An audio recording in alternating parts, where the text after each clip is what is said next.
कर्ण ने श्री कृष्ण से मांगे थे ये 3 वरदान। कर्ण महाभारत का एक ऐसा पात्र है जो सबको प्रिय है। आज के आलेख में हम कुछ ऐसा बताएंगे जिसे करने का साहस कर्ण के अतिरिक्त और किसी में भी नहीं था।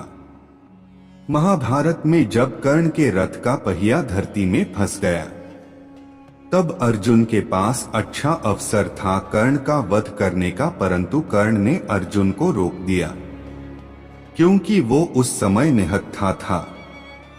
वो अपने रथ का पहिया धरती से निकालने में व्यस्त था।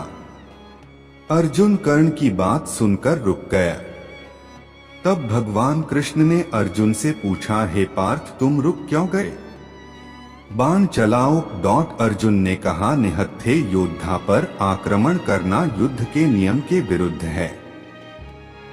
भगवान कृष्ण ने अर्जुन को स्मरण कराया, जब अभिमन्यु बिना किसी अस्त्र शस्त्र के अकेला ही युद्ध कर रहा था, तब क्या उसके मस्तिष्क में एक बार भी युद्ध नियम का विचार आया?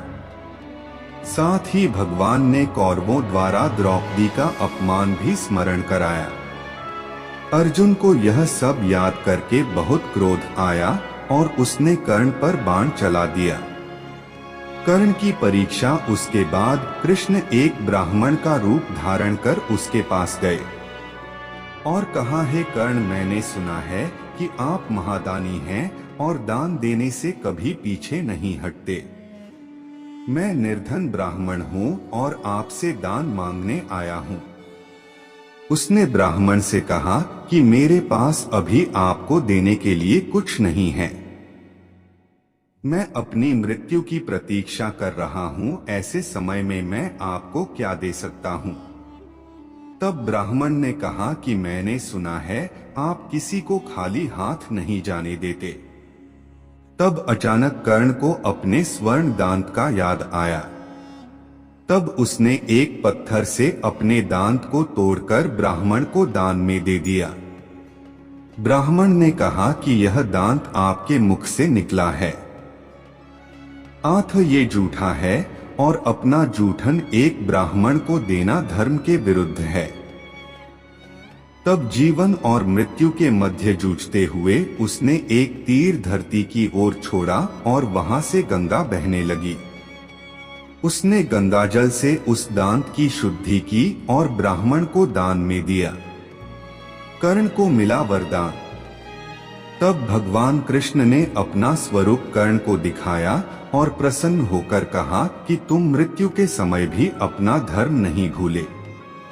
तुमसे बड़ा दानी न कोई हुआ है और न ही कभी होगा।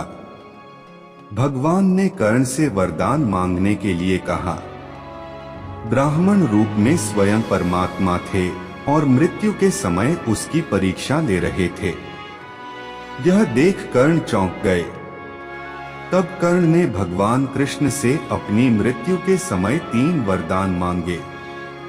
पहला वरदान, अगले जन्म में उसके वर्ग के लोगों के साथ न्याय हो, क्योंकि सूत दंपत्ति ने उसका पालन पोषण किया था, इसलिए उसे शूद्र श्रेणी का मानकर उसके साथ बहुत बार छल हुआ और उसका अपमान किया गया था।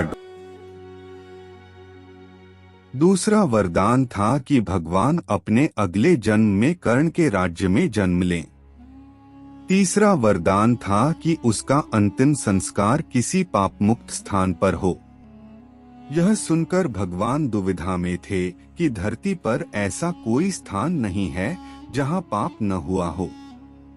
इसलिए भगवान ने कर्ण का अंतिम संस्कार अपने हाथों पर किया और इस कारण मृत्यु के पश्चात कर्ण को वैकुंठ धाम प्राप्त हुआ।